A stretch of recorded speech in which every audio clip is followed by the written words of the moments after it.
واه واه زبردست خبر.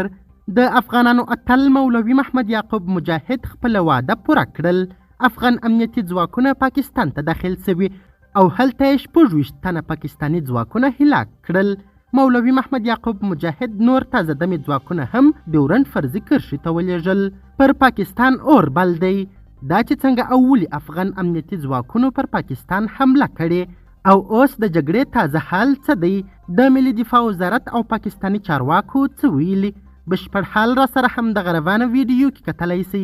سلامونه قدرمنو لیدونکو، مشال پریس یوټیوب چینل ته مو هرکلی کوم. د ملي دفاع وزارت سرچینو ویلي خوست او پکتیا ولایتونو کې د ډیورنډ فرضي کرښې ته څیرمه د افغانستان اسلامي امارت ځواکونو او پاکستاني ملیشو ترمنځ نښته کې تر دې مهاله 10 پاکستاني پوځیان وژل سوي دي. سرچینې د غنښتو کې د 3 ملکي افغانانو شهادت هم تایید کړی دی. تر دې وړاندې د ملي دفاع وزارت سرچینو ویلي وو چې افغان ځواکونو خوست علي شیرو کې د پاکستاني ځواکونو پوستې سوځولي او د پکتیا ډنډ پټان کې د هغوی 2 پوستې نیولي هم دي. د افغانستان او پاکستان ترمنځ خوست او پکتیا ولایتونو کې ډیورنډ فرضي کرښې ته څیرمه نن سهار نښتې پیل سوې چې لا هم د دواړو لورو ترمنځ جګړه روانه ده. پاکستاني چارواکو د اسلامي امارت دغه بریدونه تایید کړي دي او ویلي دي چې زموږ زیات شمېر ځواکونو ته مرګ ژوبله اوښتې ده.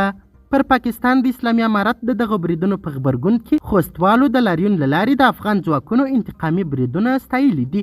د خوست ولایت مرکزي سرګردان څلور لارې کې خوست میشتو ولسونو د لاریون له لارې د نظام ملاتړ کړی او پر پاکستاني تاسیساتو انتقامي بریدونه یې ستایلي دي. لاریون کوونکو د نظام په ملاتړ شعارونو سربیره د ډیورنډ فرضي کرښې بلې خوا څو نقطو کې د شریرو عناصرو او د هغوی د ملاتړو پر پټنځایونو انتقامي بریدونه ستایلي دي.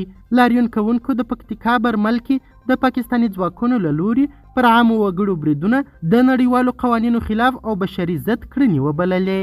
نن سهار افغان ځواکونو په انتقامي بریدونو کې د ډیورنډ فرضي کرښې بلې خوا د داعشي خوارجو مرکزونه په نښه کړل.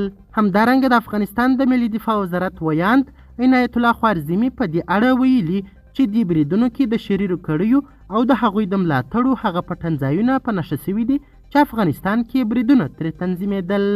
قدرمنو لیدونکو، د ویډیو له کتلو مننه مننه. د لا زیاتو او نورو لحظه پر لحظه خبري مطالبو لپاره زموږ همدغه مشال پریس یوټیوب چینل حتما سبسکرایب کړئ.